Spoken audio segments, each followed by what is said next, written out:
आप सबको ध्यान में है कल 4 तारीख देश के यशस्वी प्रधानमंत्री आदरणीय नरेंद्र मोदी गढ़वा आ रहे हैं और यहाँ चुनावी सभा को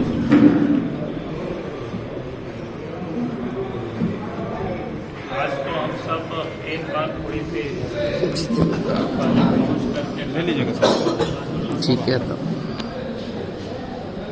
और आज का दिन भारतीय जनता पार्टी के लिए महत्व का दिन है इस चुनाव की दृष्टि से, क्योंकि चुनाव 2024 के लिए भारतीय जनता पार्टी को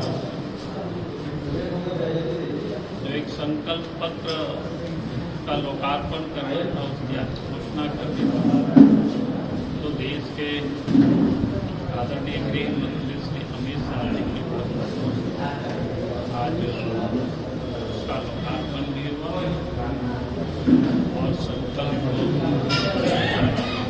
की घोषणाएं उनमें से प्रमुख जो 5 विषय है जिसका मैं आप सबसे प्रकाश डालना चाहूँगा। पहला, जब झारखंड में भारतीय जनता पार्टी के नेतृत्व में सरकार बनती एक पहला कैबिनेट में निर्णय लेगी इस राज्य की मां बहनों को सशक्तिकरण के लिए गोगोदीदी योजना, जिस योजना के तहत प्रत्येक महीना महिलाओं के खाते में 2100 रुपया लाया ताकि महिला सशक्त हो। दूसरा जो संकल्प है वो समस्त झारखंडवासियों के लिए 500 रुपया में गैस सिलेंडर मिला करेगा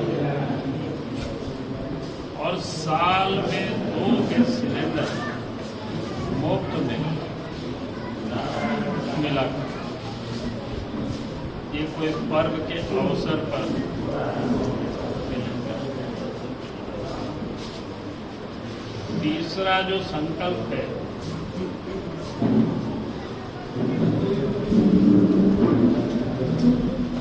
वो राज्य में गरीबों के लिए 5 वर्षों में, अगले 5 वर्षों में सरकार 21 लाख पक्के मकान बनाए जाएंगे। अर्थात देश के प्रधानमंत्री आदरणीय नरेंद्र मोदी जी का सपना है कोई भी व्यक्ति गरीब से गरीब घर विहीन नहीं रहे, छत भी नहीं, अर्थात सबों मकान।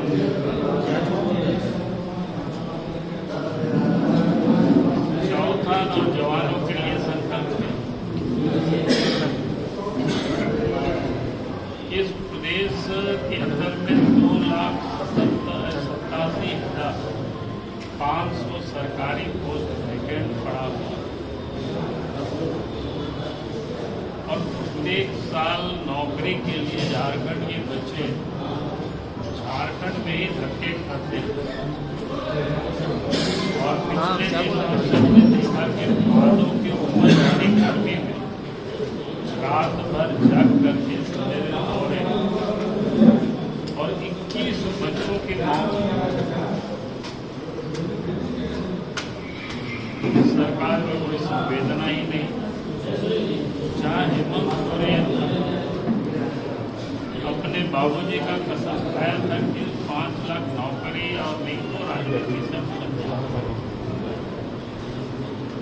लेकिन उन्होंने 5 लाख नौकरी नहीं दिया। मुझे नौकरी के नाम पर मौत भी होती है और साथ ही जितने भी एग्जाम यहाँ झारखंड में हुए कॉम्पिटिशन, चाहे जेपीएससी के हो, जेएसएससी के हो, सभी परीक्षा में पेपर लीक का मामला सामने आया। लड़के सड़क पर विरोध करते रहे, लाठियां खाए, केस मुकदमा हुआ उन लोगों के ऊपर। लड़के करके अपने जॉब के लिए हाई कोर्ट सुप्रीम कोर्ट तक भी दौड़ लगाते रहे। यानी बच्चों के भविष्य के साथ की सरकार ने भारतीय जनता पार्टी का ये संकल्प सरकार बनते ही पहले कैबिनेट में निर्णय ली जाएगी और 1 साल के अंदर अर्थात 2025 का जो 15 नवंबर आएगा तब तक सरकारी जॉब में 1.5 लाख बच्चों की नियुक्ति हो चुकी है।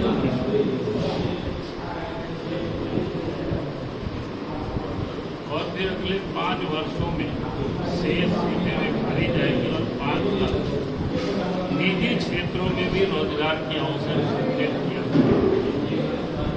उसमें से एक महत्वपूर्ण बात है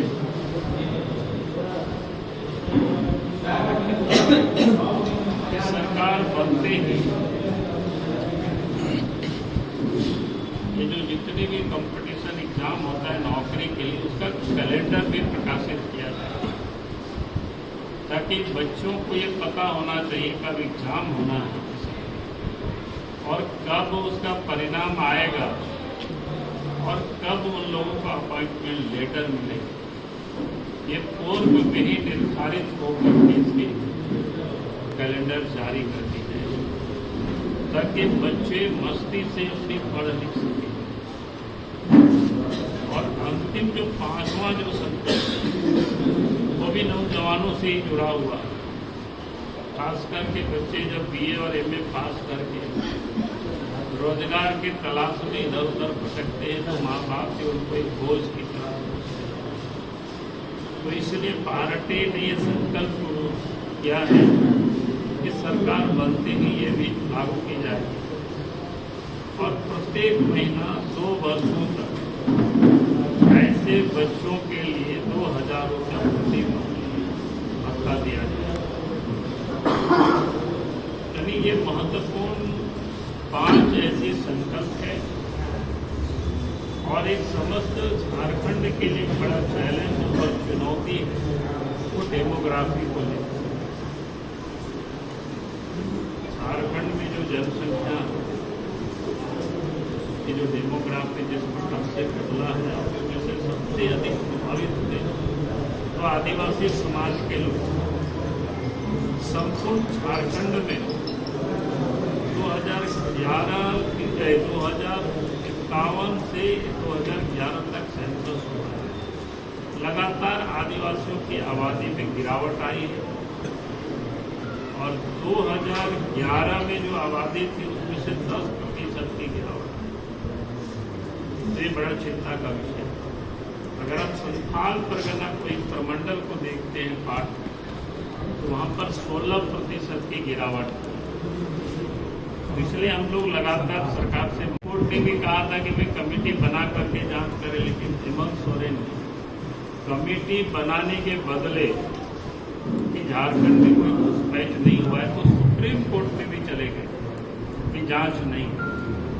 अर्थात इस देश की जो सरकार है जेमें कांग्रेस और राजद की ये विदेशी जो रोहिंग्या घुसपैठ उनको भी अपने वोटर बना रहे हैं और देश की जो गंभीर समस्याएं उसको उनका कुछ बनाती है।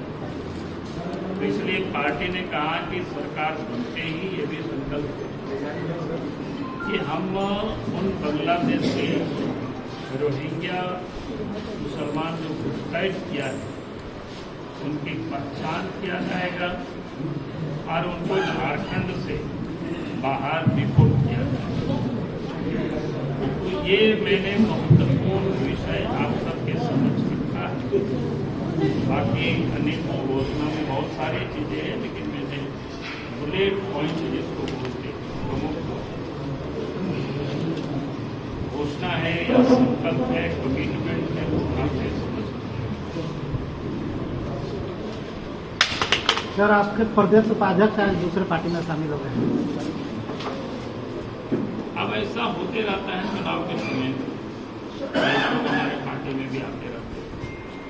5 लाख युवाओं को नौकरी की बात कर रहे हैं। झारखंड में स्थानीय नीति को लेकर के बहुत विवाद है, आपकी पार्टी का क्या इसमें? हमारी पार्टी शुरू से ही समझ के रही है 3rd और 4th ग्रेड की नौकरी झारखंड के बच्चे और बच्चियों को ही मिलेगा।